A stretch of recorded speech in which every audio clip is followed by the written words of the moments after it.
Welcome to the Omnibus Show, a program for people who are interested in everything, with deep conversations on a wide variety of subjects. And now your host, Dave Gibbs. Hello, and welcome to this episode of the Omnibus Show, the program for people who are interested in everything, with deep conversations on a wide variety of subjects. Today's guest is Dr. Toby Malichi, who is the founding executive chairman and head of development, investment, and diplomacy with his company, the Malichi Group Worldwide. And we'll talk about all the many things he's done along the show. I could go on. He's been with the Kappa Alpha Psi fraternity. He was a forward with the 1972 IUPUI basketball teams. And he's an international businessman. They call him downtown. They call him the Godfather, right? Global Godfather. The Global Godfather. and you're also a minister, so it's just or a chaplain. Mm-hmm. And so you've got this huge history. And I could go on, but I'm going to let you go on. It's great to have you with us today. Thank you so much, Dave. The honor is truly mine. I mean, I'm really fired up about this. Yeah, it's great. And I just mean everybody. I mean, let's get it on. Yes. A native of Connorsville, the great town of Connorsville. Yes. And such a journey. Can you tell us you've gone from GM to global business, you've worked with presidents, mm-hmm. and like I said, it's just like unpacking the whole chip of things you've done. But for chapter one, it'd be great to hear about your business, because you've been very involved with small to medium businesses, both within Indiana, locally Indiana, and internationally. Mm-hmm. Mm-hmm. And so it would be great to learn about how you progressed from, when you started managerial at GM and on. Well, it's an interesting journey, and I may digress just a little bit. That's totally fine. In that journey, it's always been a goal of mine. So I've been 8 years old, and the three goals I had was to, one, win the Nobel Peace Prize. It's something I have not achieved yet. Number two was to go to work for General Motors Corporation. Uh-huh. Back in those days, if you worked for General Motors Corporation, they were the cream of the crop. Yes. It was like number one, you had to be the cream of the crop. And then number three was to become a millionaire. I'm still working on all three constantly. Everything is constant. They come and go. Mm-hmm. But it's constant. But I always had this goal. I wanted to own my own business, start my own business. And didn't know it would come, fade, which it did. But when I was, opportunity came to come work for General Motors Corporation, mm-hmm. I was actually working for a local bank in Indianapolis. And a headhunter called me up and said, look, you always said you want to work for General Motors. I said, yes, well, they're in town interviewing. Can you come over and interview? And said they want a black. And, it's about 100 guys over here being interviewed right now, a few women. So can you get off work? When you get off work, can you come across the street for the interview? Mm-hmm. True story, it's Frigidaire division. And so when I went over across the street at the time, there was this room full of a lot of black guys that were like filing out. And the last black guy to walk out was a fraternity brother of mine, Tony Britton, who at that time was working for GM AC. Wow. And his wife, we went to college together then since, they had a baby. And back then, corporations, they wanted you to be married, have a kid, a mortgage, picket fence, and the whole thing, be committed to corporation. Sure. True story. I walked in, Joe's name, Mr. Bud Fortman. And I walked in, I said, Mr. Fortman. He said, yes. I said, sir, if you're going to hire me, you're going to hire someone because I'm black. I said, I'm not your guy. So I'm not going to waste your time, don't waste mine. I'm going to walk out. True story. And he said, how much time do you have? I said, I have time. He said, sit down, young man. 3 hours later, well, the interview was from 6 o'clock to 9 o'clock that evening. Wow. 3 hours later, I'm on my way to Dayton, Ohio to meet the general manager and vice president, regional manager of General Motors First Division, General Motors Corporation. Awesome. And the guy that walked in the interview was a guy named Al Carvelli. He's a true Italian, not no Italian heritage. I mean, he was the Italian, the hair of the thing. Oh, he's from Italy. Yeah. Yeah. And he turned his back to me. And I walked in for the interview. And he said, well, tell me about yourself. So I just started going telling about myself. And Mr. Foreman said, like this. So I got quiet. He says, I hear you keep talking. So I told him about myself and how I was raised by the Southern grandmothers and the mother. Never knew my father, till late in life, just a few moments then. We always turned on our own stripes, and nobody was better than we were. Yeah. We had a cousin, you work your way, you earn your own way. If you win, you win. If you lose, you lose. But don't sit around and cry blaming anybody about it. Set your goals and keep going forward. He said, oh, that's great. So I heard you play drums. I said, yes, Mr. Carvelli, I played the drums. He said, so do I. And he asked me, he said, you like Italians? I said, oh, of course, some of my best friends are Italians. What else am I going to say? True story. He turned around, shook my hand, and said, welcome to General Motors Corporation. You got the job, turned his back right around me again. True story how we got started. That's like a scene out of a movie. Scene out of a movie. Yeah. It's true. But, that's amazing. Yeah, so that's how I got started. And then General Motors spun off Refrigerator Division. I was actually the youngest division manager in the history of General Motors Corporation at 23. Wow. And then General Motors spun off Refrigerator Division to White Consolidated. So there was an internal war on who was going to get me for the car companies. Now, being a brother, I want to go work for Cadillac. I shot a Cadillac, cruising around.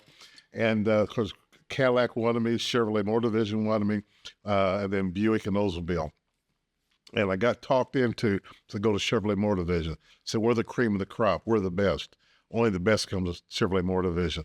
Best decision I've ever made. And I was one of the youngest district managers to go to work for Chevrolet Motor Division and rose up from there. It was just great trials and tribulations of training. That's amazing. And they sent me to GMI for a while, and went through management and all that, the good things there, and ended up from Chicagoland. And after a serious car accident, yes, I was nearly burned to death in the car accident. I'm actually burned on 50% of my body with hot transmission fluid, and survived that. I was then married, and my then son was 6 weeks old. That's a miracle. Yeah, it's a miracle. I'm a walking miracle. They tell me I'm in one of the medical journals somewhere. I'll have to check and see if that's true. Yeah, but I mean, to survive something like that, amazing. Yeah, and told the story of the car. I remember it quite well. The cars were on this top, and I'm standing outside the car.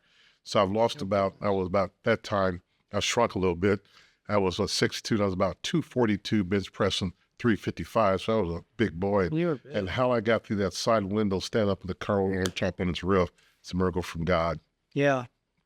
Yeah. Out of that, when I started seeing General Motors at that time in Chicagoland and around the country started displacing workers and, closing divisions and laying people off. The word back then was displace. And what I started seeing was grown men who I thought were powerful men, bossing around and real rough and tough. I saw them get, really depressed and down and out. And, tears, emotions, no longer private country club memberships, can't send the kids to private colleges, can't have the home. And so I saw a business opportunity because I knew I wasn't going to stay at General Motors after that. My whole mindset had changed.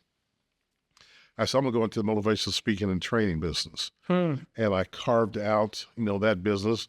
Me and my then wife moved back here from Chicagoland, and I started giving motivational talks and speaking, and that business just grew, all over the country, all the state. And I've spoken to every major corporation in Indiana, Indianapolis, and around, and started going around the country. I did about 85 colleges a year around the country. Wow. But the goal has always been international, global. That Nobel Peace Prize, come a world leader.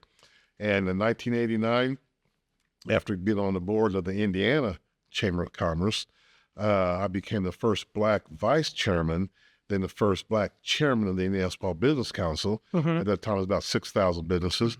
So I was also on the executive committee of the Indiana Chamber. And what had happened out of that, they sent us down to Boca Raton for a retreat. And someone down there said, this guy you speak. We've seen you written up in Entrepreneur Magazine, Wall Street Journal, Money. magazine and USA Today, we like to offer you a board position for the U.S. Chamber of Small Business Council. Wow. And so came back to Indiana. Then Governor Bai had a governor's conference on small business, and I was also the chairman of that. But I'll back up just a little bit. President Reagan had a White House conference on small business in 1986. I ran with the team and, won that, but always in the international. And so I ended up going to Washington, D.C. To be on the Small Business Council board, and was one of the charter members fighting for small and medium-sized enterprises. It's always been in my heart, fighting with Hoosiers, fighting for our small businesses. Out of that, Dick Lesher, who was then the president, U.S. Chamber of Commerce, said, you come out of corporate America? I said, yes, sir, I did. I know the corporate side, and you got your own small business. Yes, sir, I got this right here. We're going to put you on what they call then the big board. And the big board, you're with the big guys now. Now you're with the Lillys, the General Motors, head of American Airlines, the Fortune 500, Fortune 50. And of course, I come in, the first time they had small businesses on the board.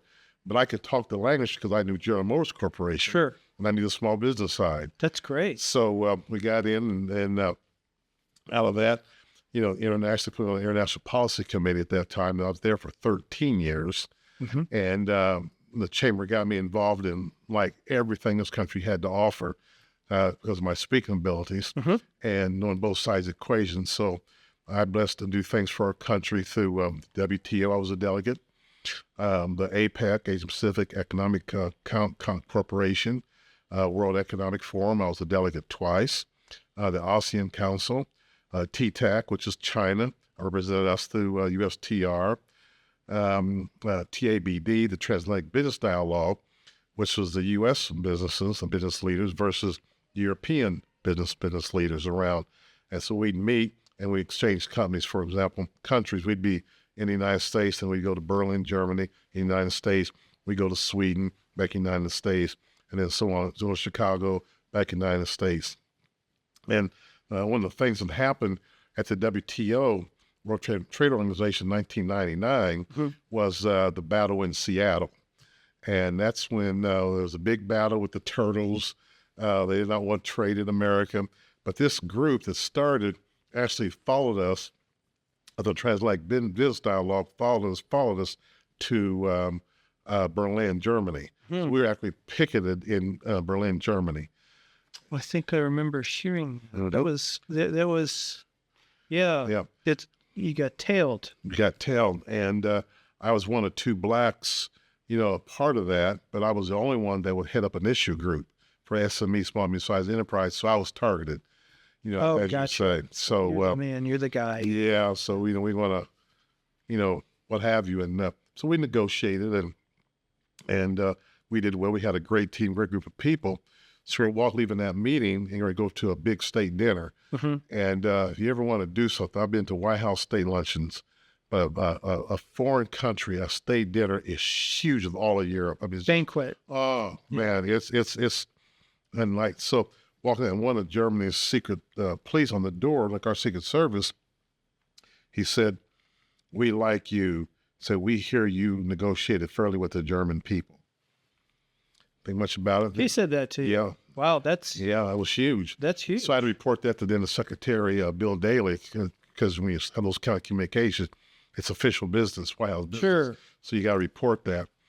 And so it went on, said, great, and they're outside, and they're marketing. They got the German Shepherd dogs and machine guns, and people boom, boom, boom, on trade, and they didn't want the dialogue to continue on.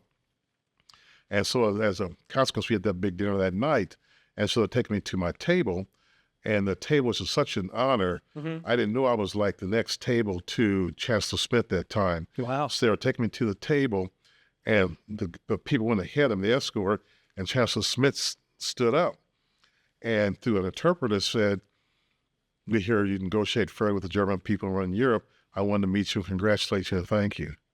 Great. And I like, boy, this is really something for a small town boy. One little step forward from Connorsville to a Nobel Peace Prize. One step course to that. Yeah, exactly. Well, that's quite the achievement is all the work that you've put in, And a blessing. and then going from that amazing catapult from all the the work you've done for GM forward, and then to your international business. Yes. And I take it you have your own chair now at the White House, right, for supper? Well, I was at the White House on May 31st this year. Oh, there you have it. The president had invited me in. They had what was called bipartisan, the White House Business Leaders Summit. Sure. And he wanted to get a pulse on what was going on in America. Mm-hmm. And who else better to do that than small, medium-sized enterprises, Exactly. and specifically from the Midwest. So I hadn't been in a while, and a lot of people are careered in Washington, D.C. Mm-hmm. So a lot of them just remember me. I'd been around for so long that it was just a blessing to do that. So Sure. So I tell the story. If you want to really find out what's going on in the pulse of something, get a group of small, medium-sized businesses in the room, and we'll tell you what's on our mind. We're not bashful people. Not bashful at all. Your Well, it's your moment in the light, Yeah. right? Yeah. To get them, you got the king's ear, if you will. Yes. So it was an experience of many. That is just amazing. And then now here we are. Yeah. And thank you so much. We could go on for hours because you've got so much life experience. Because you had mentioned I just kind of went off this chapter that you've, I believe it was Governor Bai gave you the Sagamore of the Wabash. Maybe two. He gave me 2. Mhm. Wow. Yes.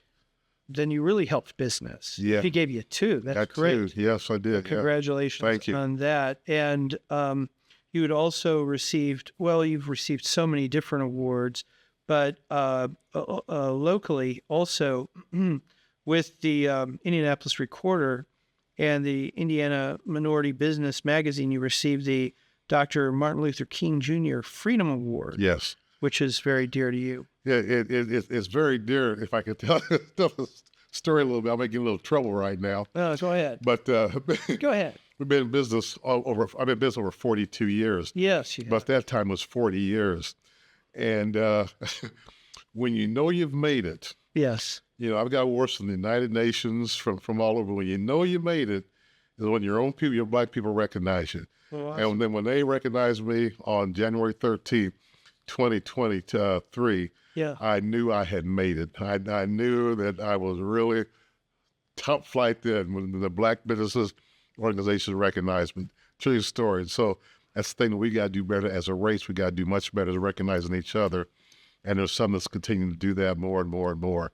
So that was why it was very, very dear. It had to be the Dr. Martin Luther King Freedom Award, company in Cartersville.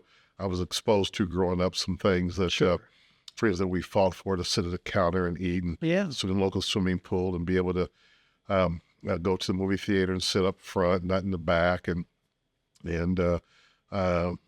just go to a local bakery downtown Indianapolis where we weren't allowed to sit at the counter, and everyone else was served china, and we were served paper plates and a paper cup, and had to stand up and finish. They had to get out. Oh, really? Yes. Yeah. Oh, yes. Now they're serving you. And so it's that's important to remember. Yeah. And you represent now all of Indiana. And thing that's nice about this show is I like I'm also hoping that we'll have a sort of a time capsule. Yes. And that you've shared with us some, because so much has changed in these decades that you've lived through, that, we could go on. I'm waiting for the book. Today, someone stopped me at the mayor's breakfast and said, Dr. Malichi, when are you going to come out with your book? We're all waiting. I started a book. Awesome. And we hope it'll be out in the fall. Good. I look forward to seeing that. We're going to take a quick break right now. We'll be back in Chapter 2 with Dr. Toby Malichi.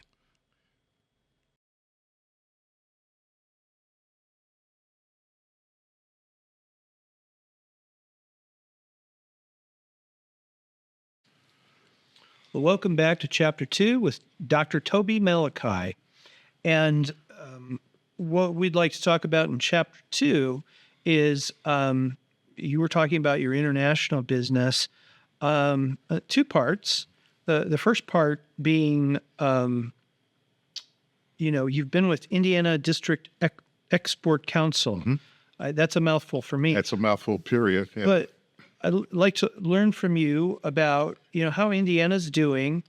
And then the second part, however things end up in November, your wisdom about how people in small and medium businesses should move forward, because you're a solution-oriented man. Yes. You're not going to get hung up on it. You're just like, we're going to move forward. Yes. So I'd like to learn from you about that. But, if you can take us, because you've been the vice chairman and you're current board member with the Indiana District Export Council. I said it. You said it. Great. About how Indiana's doing. How's Indiana doing with others nationwide and internationally? And as I may be a little biased, I think we're the greatest state in the country. I love it too. So I just want to say that. Good. And in terms of international, then President Reagan, who I credit with a real start and launch of my small business. It was the worst economy that the U.S. experienced since that time, since the post-Depression. Sure. And he had what's called the White House Conference on Small Business. And I ran as a delegate and all that, I said. But he really opened up a lot of things. He got us thinking about going global. And we had a great governor, Governor Bob Orr, who I credit with really being the international governor and taking the Indiana, starting around the state. And they became ambassador to Singapore. And now that came some great guys, Larry Ingram, who was Mr. Japan, I call him, Nate Feldman, who owns the Indianapolis Business Journal. These are some of the forefathers, if you will, Kathy Krager and Bob Mason. These are some of the ones that had offices in Japan around the world. And so as a consequence, we heard about this thing called the Indiana District Export Council. And so I was asked to be a member of. You got to go through White House background checks and so on and so forth in 1989. And I said, sure, of course. As international, it's global. And so I was accepted to go in. And back then, there weren't any black guys doing what I was doing. So I am considered the pioneer. You are the trailblazer. That's where the name, the Global Godfather, came from, and really enjoyed going around the world. You gave them an offer they couldn't refuse. Gave them an offer they couldn't refuse. And so that's exciting. Exciting. And so the United States of America, about, the time capsule, had its very first export conference. We only had two. Very first export conference in Seattle, Washington, and that was March of 1990. So being the chairman of the Indiana Small Business Council, we took a delegation to Seattle to learn about exporting. And they had companies from all over the world. And Indiana was like, Indiana, where's Indiana? The town with the cornfield around it, the racetrack around it, a flyover state, blah, blah, blah, blah, blah, blah, blah. And so we just kind of keep our cool, as Hoosiers do. We listen. And out of that, we got invited to Tokyo, Japan in October of 1990. Yeah. That was called GBOC. That was a big Pacific Rim era. Huge deal. Yeah. At that time. Yeah. Japan was big. Was big. And GBOC is a Global Business Opportunity Conference. And so I don't know how much you want me to tell about that, the story, but we got off there. And the Hoosier delegation, one thing people said about us, we were very polite, very kind. We knew our stuff, and we didn't offend anybody, but we also stuck together. And so people started having an eye on Indiana, and that's what launched me, globally, if you will. So that was that global huge deal. Yes, I did my first two international deals for exporting. One was Osaka, Japan, and you heard a lot about, well, blacks and Japanese don't get along. Well, I had not an issue, not a problem. And the other was New South Wales, Australia. Sydney. Right? Or was that Melbourne? It's New South Wales is probably close to Sydney. Yeah. But and out of that, the gentleman had a black opals, and I wouldn't do business with first because that was during the time of apartheid in South Africa. So opals is a stone, beautiful. That's one of my first export deals. So I had to work through Australians who didn't deal with the South Africa. Oh, I see. Because I would not deal with apartheid Okay, gotcha. at that time. And so Because that was the end of that era. Right. And it was all heightened. right. Yeah. And so the Chamber of Commerce, on the board of U.S. Chamber of Commerce said, wow, boom. And out of that became, well, Indiana, who's this guy from Indiana? And so the late Ron Brown, who's the Commerce Secretary, we had an event at the U.S. Chamber of Commerce. Yes. There was three of us on the panel. And he was just shocked to see this black guy from Indiana, like, who is Indiana? Where is Indiana at? Other than all the jokes we've heard over the years. And we talked, and President Clinton, the story in the White House, we were there for a meeting, and he kept looking at me. And members of our delegation said, are you okay? You okay? The president keeps looking at you. I said, I don't know. It's a little unnerving. The President of the United States of America is looking at you. So when it was over, they said, okay, everybody keep their seats. And a lady came over to me who later became Alexis Herman, who was the vice president of the liaison office, who later became Secretary of Labor. And she said in her Southern voice, she said, the president would like to meet you and talk with you. And now my heart's going boom, boom, boom, boom. But I always had this goal that I want to become a world leader. So I was not intimidated by that. Good for you. And so we'll go through the door here. So I figured like we're going to go through the door, walk down, Secret Service is with me. No sooner I get inside the door, probably about 5 feet, there's President Bill Clinton. I'm like, boom, like, oh, okay, here we go. And he talked to me a little bit, and he said, well, because of your speaking ability, your track record back in Indiana, now we're getting traction now back in Indiana. We'd like for you to work on NAFTA, which was the first free trade agreement. Mm-hmm. And that's how I got started working on our free trade agreements. Passage on that, and the story behind that. Canada, U.S., and Mexico. Yeah, Canada, Mexico. I even worked on one through the Trump administration as well as an advisor. And so then people started looking at Indiana was just an agriculture state, just agriculture. I said, no, we're a lot more than that. So I come out of a car company, the number one car company, a lot of manufacturers, General Motors General Motors Corporation in Indiana, and Ford, also here in Indianapolis. And so as a consequence, Indiana started grabbing hold. Governor Mitch Daniels started launching up further. Then Vice President Mike Pence up. Now Governor Eric Holcomb up. And I was like ahead of the curve from all of them. Going to Indiana, going to Washington, D.C. every week on my own dime and laying the groundwork for Indiana long before it really became, we've always been in trade here, always. Yes. Lilies, Dow Agri back there. Always. But it was always agriculture. Indiana is number one in the country for light manufacturing. We're number one. Awesome. Now, Indiana today, thanks to our great governors, the state and other business leaders and other small, medium-sized enterprises, we're number 9 on exporting. Now, the Indiana... Watch out, California. Watch out, California. Watch out, California. And we keep track of that through the Indiana District Export Council. Yes. Because what we do, we advise who's your small businesses, medium-sized businesses, and yes, some corporations on how to export around the world. That's fascinating. Yes. That really is.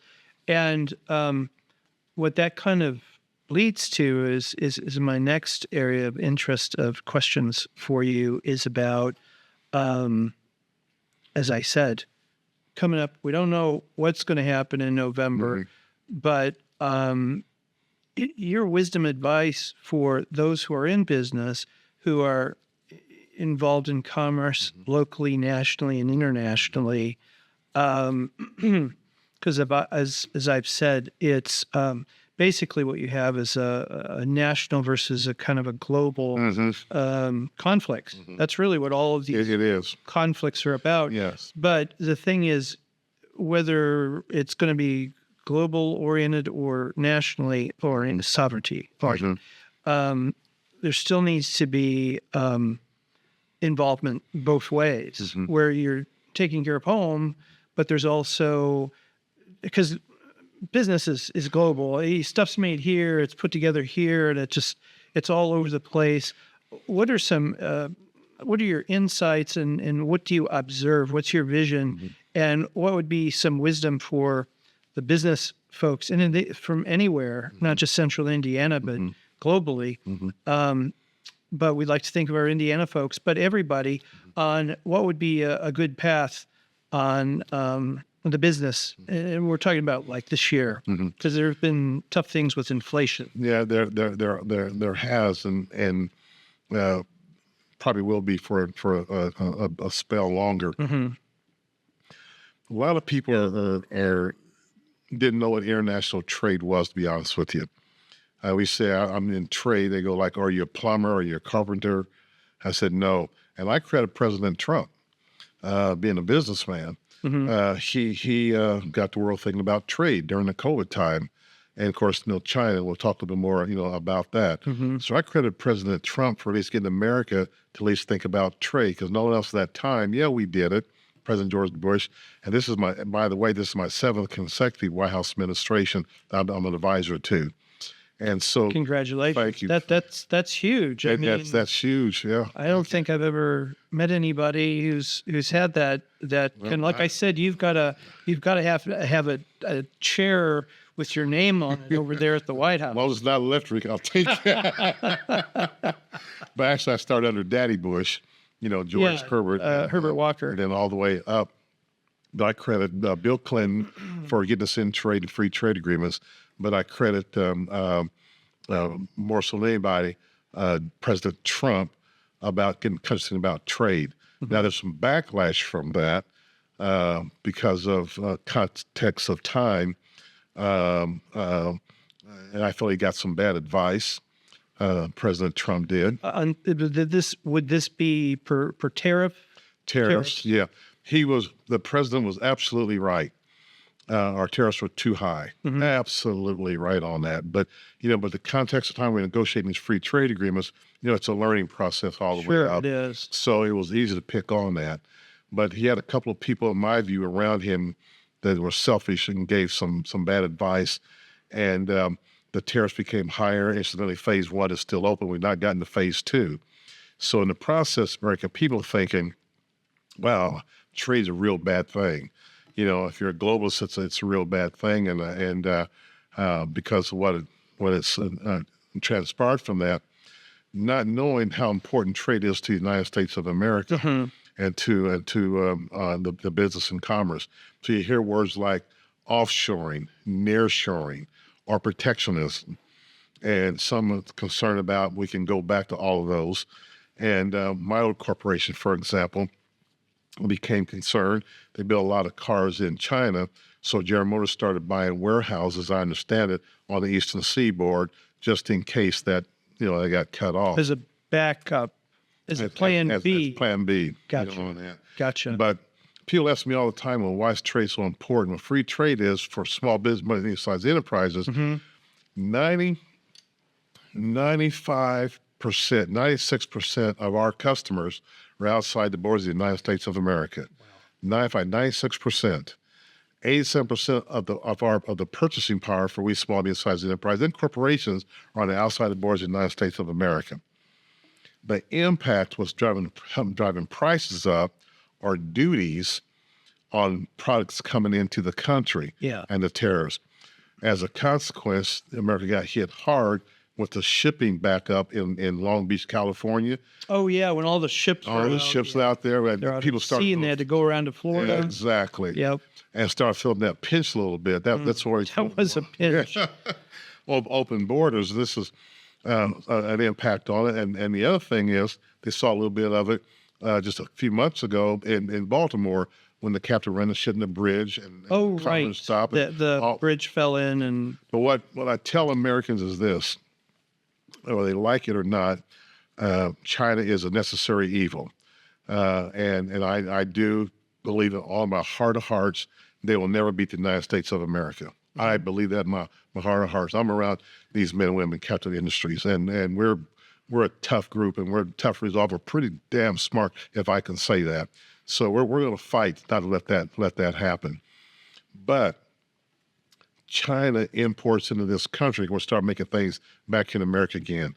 Of course, labor said, when people said drives cost of labor up, drives prices go up. Yeah.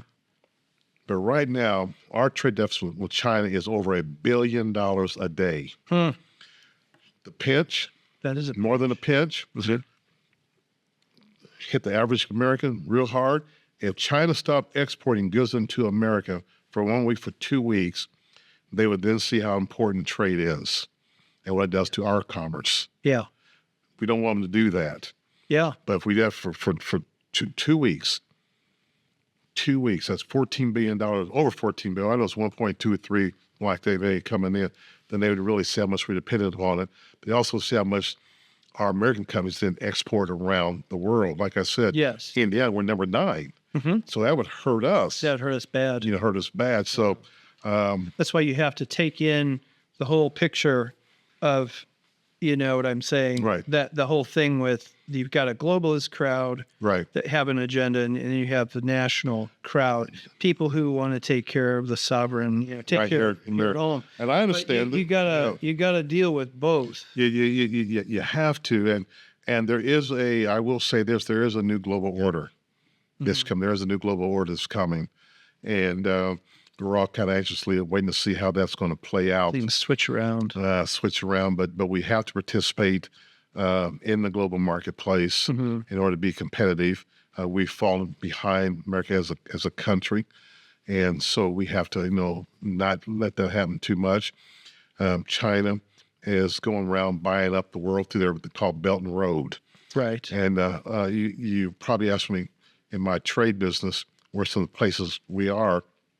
Malichi Group Worldwide have offices in Africa, Singapore, China. Significantly in Africa, because Africa is such a huge continent. Be number There's one. A lot going around. There's a lot going on. You're west, east, and south. Yes. Africa, about population-wise, and we had a free trade agreement, I'll back up a little bit, I worked on, called TPP, the Trans-Pacific Partnership. And the president unceremoniously tore that up when he got in the office, made a executive order, tore it up. Oh, yeah. And he went through that. I can tell you the politics behind that. Sure. Through the Obama administration, how all that came about. We probably don't have time for that. But I wish he hadn't have done that, because by 2030, 1/3 of the world's population is going to be doing business in Southeast Asia, and 1/3 of the world's population is going to be under 30. Now we're kind of like locked out of that right now. And the Indo-Pacific agreement they're working on is not going to catch us up on that. Sure. Africa, by 2050, probably less, will have the world's largest youth population in the world. Wow. So now corporations are starting to go back in. We're starting looking at Africa. Malichi Group Worldwide, we have offices in Pretoria, Kenya, and over in Ghana. And we specialize in facilitating cross-border trade investment, transactions and deals for infrastructure. So these things are all very, very important. We got to consider and taking in that we have to play in order to keep America, keep us strong, and keep us in the game, because India is right behind China in population. They're working very hard at it. So if we became protectionist and we close off to the world, if we drop down to number 24 and 25 on science and math, we dropped down, according to the latest poll for 2024, we were the top 15 countries to live in. 2024, we were now 23, so we dropped 8 spots in America. So we're going the wrong way. Yeah. So we have to go the wrong way. So we're going to have to get some business-minded leadership, if you will, back in government to not cater to a certain group of people that really don't have a clue, in my view, what's really going on with the economics of trade. Sure. And well, you've given us a good picture that we don't hear a lot in the regular news, or because there's so much that you patch together, and they usually focus on what the problem spots are. But to know that,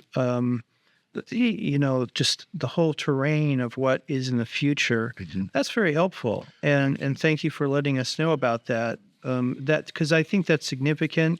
And also, I think it is having a difference, having a can-do mindset as opposed to just what they call a black pill, where it's, it's all bad, it's all gonna, you've heard of that, and where they're just kind of like, it's all over.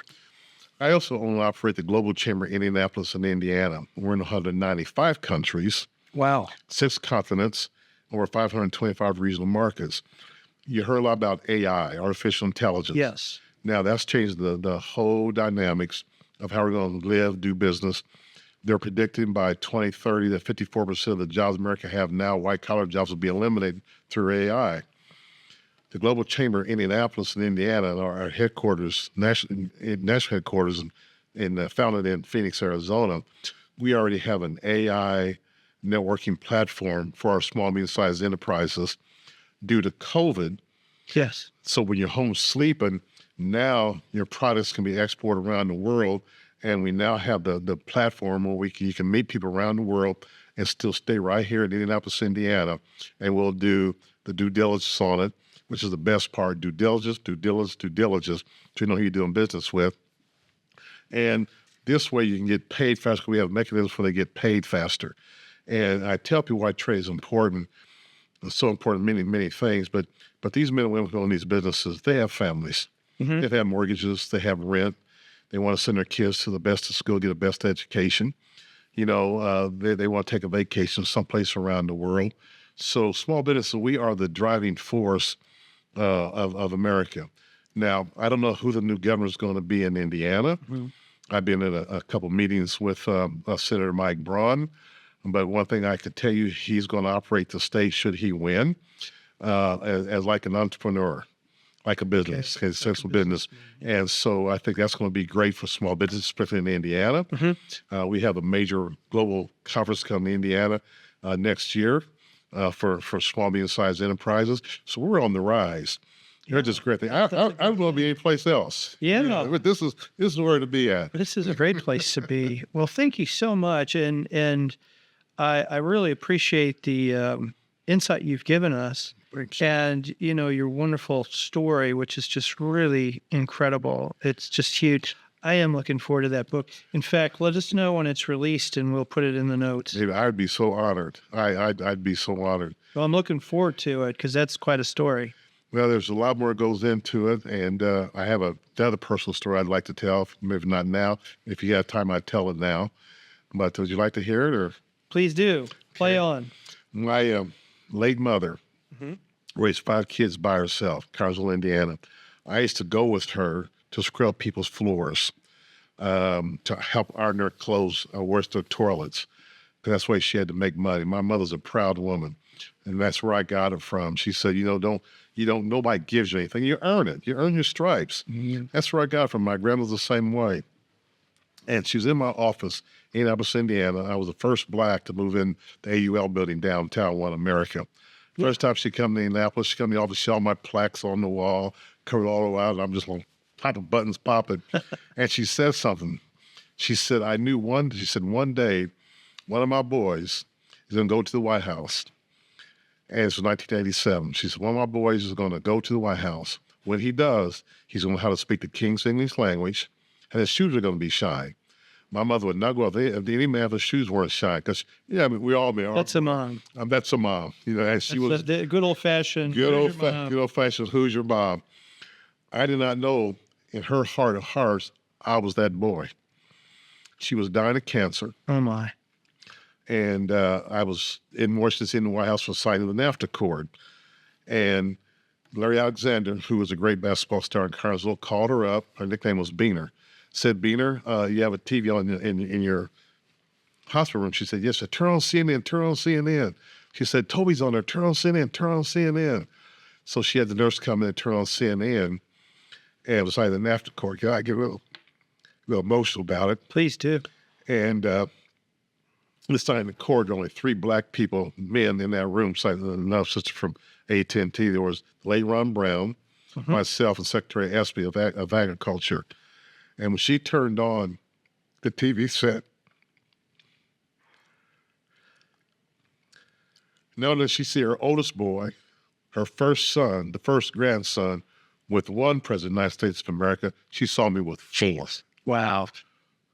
4. That's great. True story. It happened. True story. But she envisioned. And I knew how to talk. I was on the front row. I was acknowledged. And that's why I adopted my theme, have a successful day and think globally. Well, that's why it's so beautiful because I loved my mom and that you got to have that shared experience with her. Yeah. And that's so beautiful. She died shortly after that. Oh, bless her heart. Yeah. Well, thank you for sharing that. I'm so grateful that you shared that with us. And yeah, you're going to be in the history books, my friend. Thank you so much. Yes. Well, thank you for being with us today. It's my honor and pleasure, and I do mean this, my heart, because I'm blessed to be interviewed by a lot of people all over the world. I really enjoyed my time with you. Great to talk with. And as I said, my baby brother passed 20 years today. His favorite color was blue. You have on blue. Well, I didn't think about it, but in memory of him, that's Thank blue.